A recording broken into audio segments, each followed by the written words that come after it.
Hey Lana, Hey, welcome back. thank you. Glad you made it. Yeah, yeah. So, what's on your mind?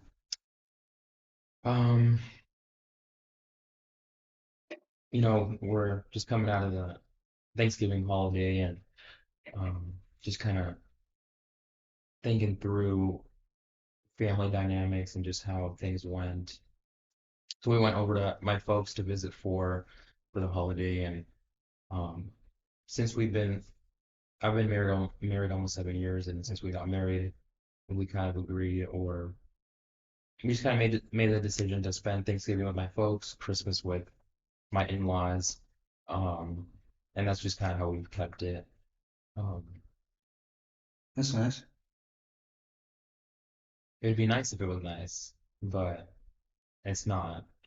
Um, I I wish it was. Mm. Um, it's just not an enjoyable time going out to my parents. I'm realizing that it just brings up a lot of memories from being a child. Um, I don't enjoy the environment in their home. It's very It's very quiet. It's dark. Like literally all the lights in the house are off. I'll go through the house like turning on the lights. It's a two-story house, and so like in the morning when we wake up, we'll bring the girls down. Let them walk around, crawl, or our youngest one's crawling, and so they'll just be moving around the house, give them the space to do so. And so I'll turn on the lights, and we'll go to another room, let's say the living room, and that next thing I know, the lights in the kitchen are off, or it's just a weird. Um, it's dark in there. Like I said, it's quiet, and it's just reminiscent of emotions weren't ever talked about. They were always swept under the rug, but there was always this. You knew there was a tension in the air, in the Sure. atmosphere. You knew something was up, but it wasn't talked about. Um, So you feel uncomfortable going home. yeah, yeah, it's not, That's tough. yeah, it's not comfortable, and the sucky part is that you just said, I feel uncomfortable going home. Like that's supposed to be home, Sure. but it's almost like, I mean, it's home just because that's where my parents and my brothers live, but home to me feels like my house now with my wife and my daughters. Sure. That's home. Sure. So I'm seeing some anger on your face as you're talking about this. Um, yeah, yeah, because I think my dad's done a really bad job of setting a, a tone in his home or in my family's home to feel welcoming, hospitable, Mm. um, to make it exciting for people. So to give you an example, I have cousins and all my family, like extended family lives over there, cousins, aunts and stuff. And he took the initiative to invite some of my cousins and aunts over to come say hi to us and meet our youngest daughter. Um, but what I didn't know is that he set like a time limit, Oh, like you guys can come between this time and this time. you're mad. But yeah, one, because he had that week off from work. And so I'm like, one, you don't have to worry about getting up early the next morning. I don't know why you're setting limits on Sure. people's time coming over. And two, um, if you're worried about them being here late or something, like you don't have to be around. You can go upstairs, you can go to your room, you can go to bed. Sure. So why are you setting limit on people's time to come visit? That'd be frustrating. Yeah, it is. It's again, frustrating. I think it's not hospitable. Like if I were them, I'd be like, screw you. Like, everyone. I mean, everyone has their life. One of my cousins texted me and was like, hey, I have a client that I have to see till this time, so I can't make it till this time. And so I'm like, just come. Like, screw what he thinks. Like, if he doesn't want to be around, you can go to bed. Love So your your phone. father's setting limits. Yeah, Family time. Yeah, but I think that's as I've realized over the years after leaving their house, and I left as soon as I could. So after I graduated, I left for college, and then I met my wife in college, and I never looked back. But so ever since leaving their house, and getting married and having my own kids, I've kind of started realizing more things, and it's not just setting limits like um, that's an example, but I think it's he's kind of manipulative and has set limits on a lot of things in life Huh. in order for things to work in his favor or to appease him. Well, tell me more about that. Um,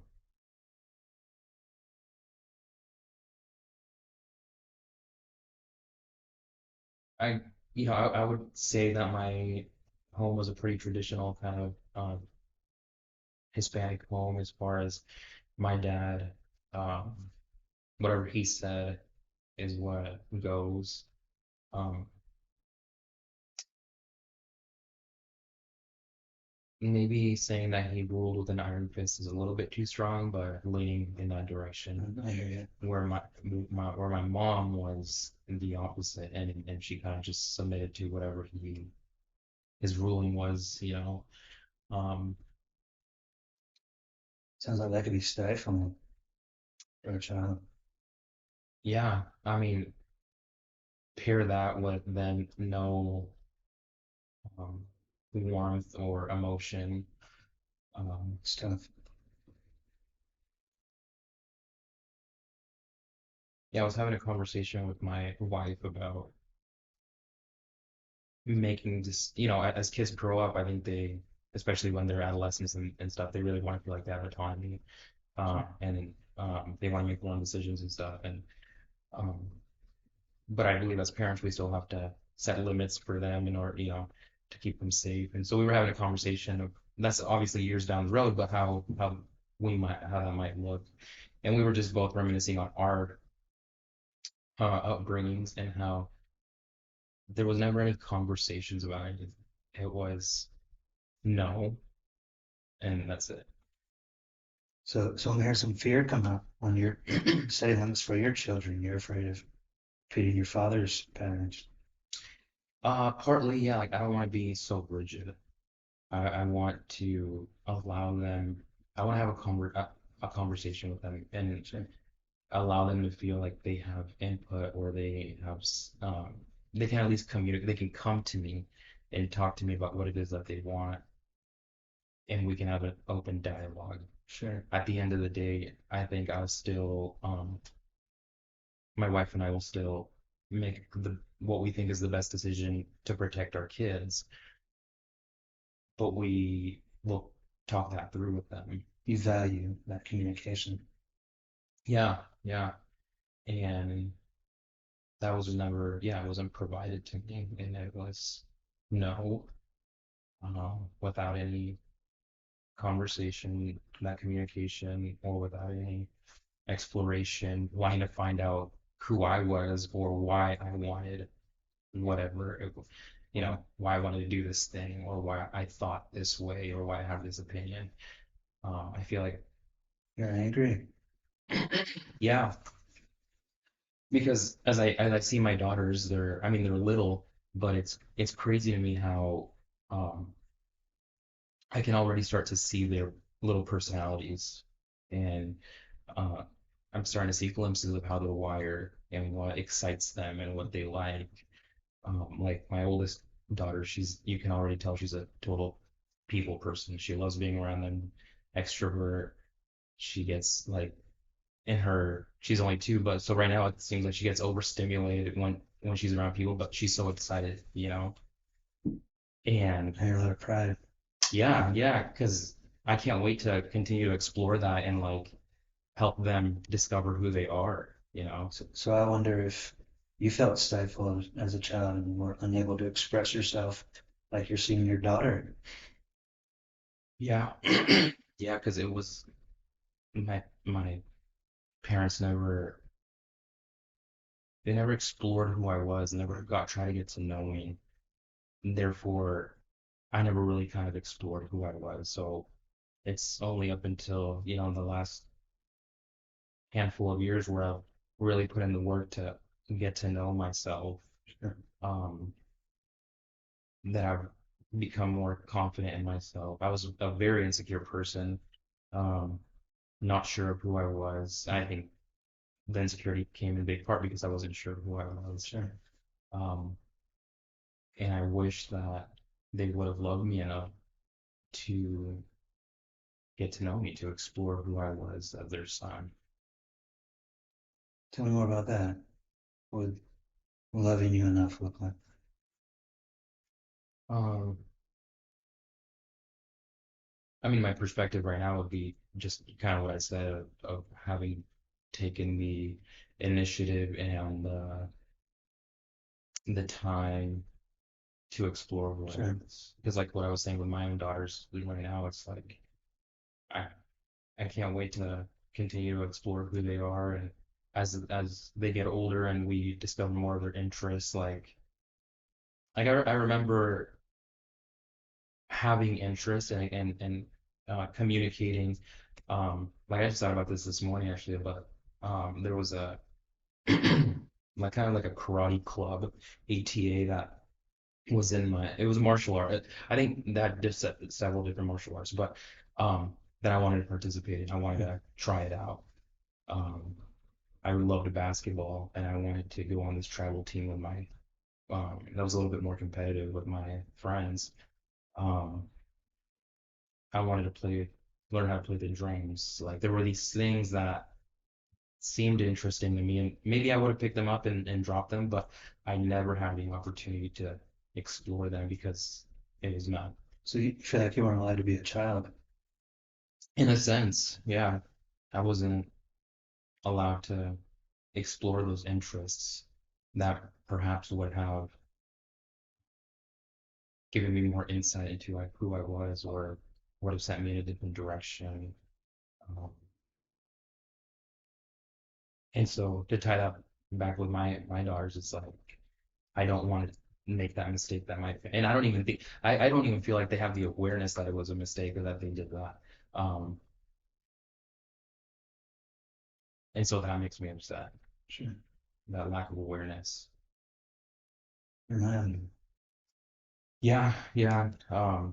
I'm mad at, yeah, that lack of awareness, that lack of um willingness to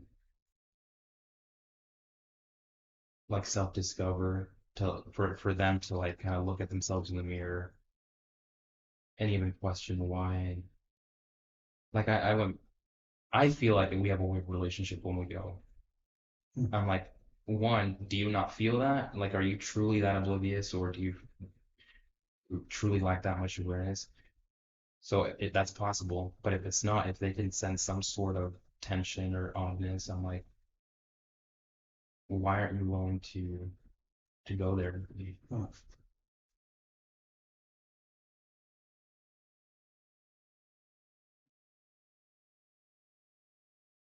so you're curious with your children's perspective, and I hear some shame regarding your father as well. Um, yeah, there have been moments where, and I hate to say it because he's my father, but there have been times where I'm like, I'm kind of ashamed that he's my dad.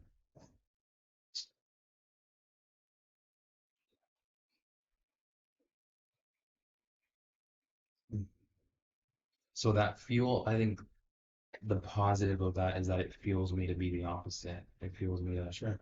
to really want to be the most, the best father that I can be, a husband, as present as I can be, as involved.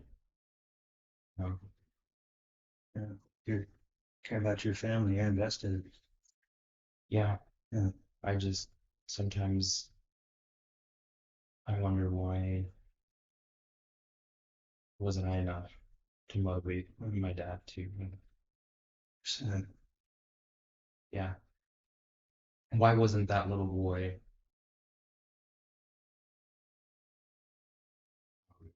enough to motivate you and also get to know him and explore him and help him discover, I yeah, help him discover who he was or It'd who. be heartbreaking.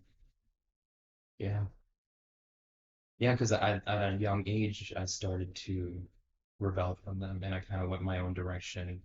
Um, and sought relationships and friendships to fill that void, Sure. to kind of give me direction or inform me of who I was, which they didn't. They kind of led me more to make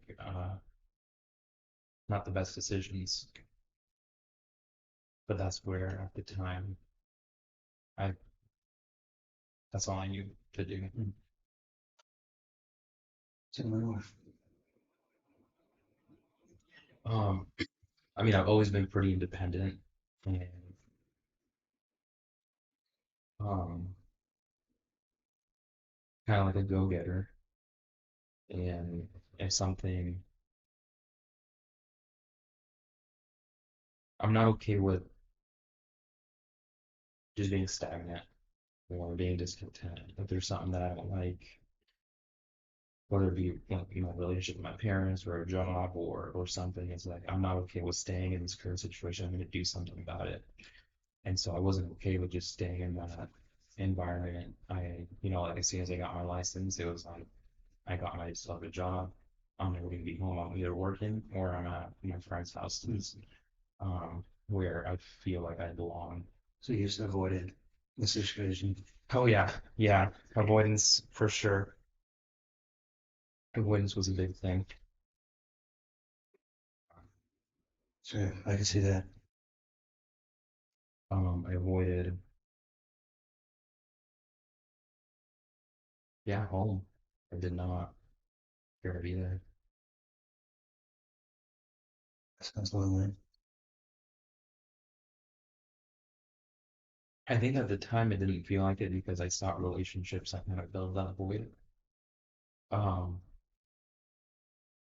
but as I reflect, I think that's accurate because those fundamental relationships were not, they didn't provide what I needed. Sure. Felt your needs weren't met as a child. Yeah. And I don't know at what point because I remember as a little boy, my dad being like my hero. And everywhere my dad was, I wanted to be with him. I wanted to be by his side. But I don't think that, I mean, and what I'm describing is like, I'm thinking of like 5-year-old me. Maybe that lasted to about 8, 9, maybe 10 years old, maybe. But after that,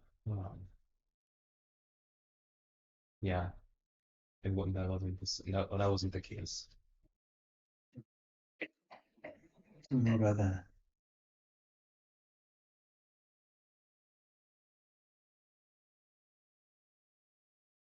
Well, at a really young age, like you have no agency, right? It's like you're completely dependent. Um, and maybe middle school age, I still didn't have full agency, but I feel like I had more, and so I advocated for myself more in the sense of like, I want to go to this friend's house, or I want to go to and a lot of times it'd be no, but I took those yeses as much as I could, um, and I'd get the heck out of my house, and they'd never give me a ride anywhere. Like all logistics, everything I figured out. All I needed was that yes, and I'm gonna figure out how to. You're motivated. Yeah, yeah. I just Nice. needed that yes, and I was like, I'll take care of the rest. Sure. you know, or even I take care of those logistical pieces before as a way to hopefully get that yes. Like you don't have to do anything. So and so's mom's gonna come pick me up. Can I go? Sure. You know? Yeah. You're hearing that avoidance again as well, Yeah, which is understandable. yeah. Um, Which yeah, I think that has shown up in my life a lot. I think that's just a habit that started early on in life the avoidance. mhm, Mm. as a way to I don't know if you would say as a way to protect myself or as a way that that's all I I felt like that was my only option. I was like, I need to get out of here. Hmm. I don't want to be here. This isn't fun. Felt trapped. Yeah. Seems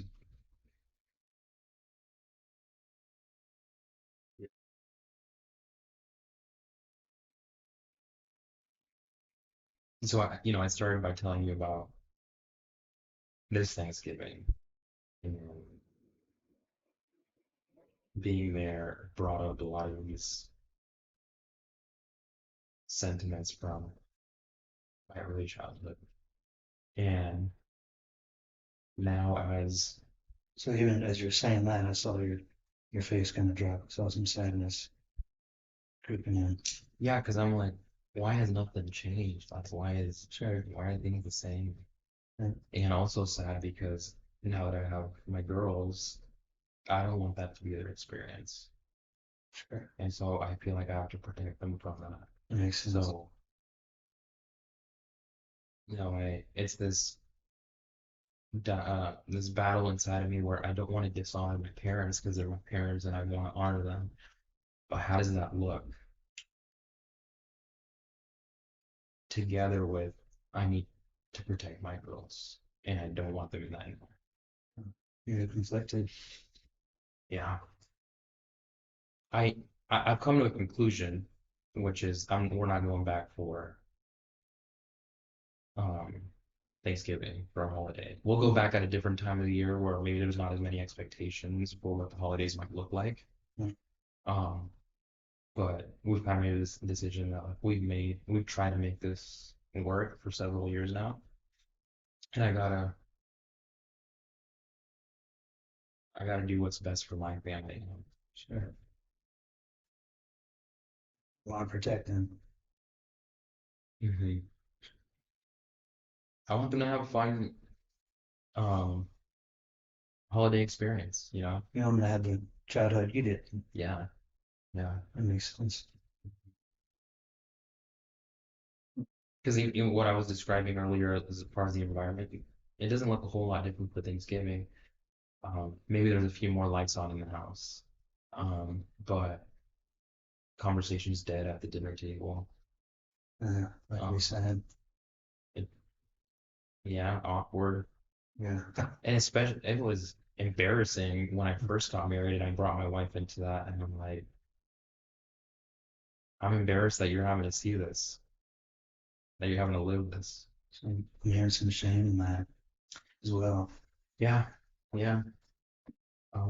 Especially early on, like I said, because I was um, struggled with so many insecurities that one, I'm like, I mean, I don't deserve this girl. Like, why is she married to me? And then I go into this environment and I'm taking her into it. It's like, pair that. It's like she could have married some other way better dude with a way better family and that could have had a way better holiday experience. And I hate them putting her through this. I'm hearing that shame creeping back up. Yeah, yeah.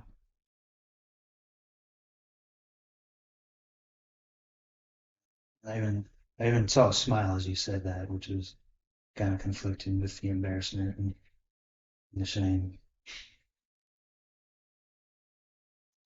Yeah, I don't know what that's about. I think I just haven't fully unpacked all of this and stuff. Sure. Yeah.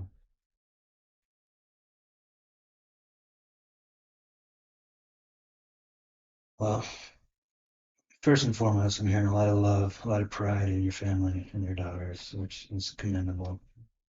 And at the same time, I'm also hearing a lot of fear of not wanting to repeat those patterns your, your father created and wanting to offer your children a better childhood than what you had.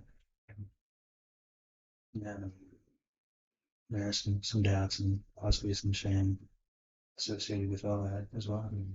Um, but I'd like to unpack that and continue discussing that next week. Yeah, All right, that sounds good. good day. Thanks.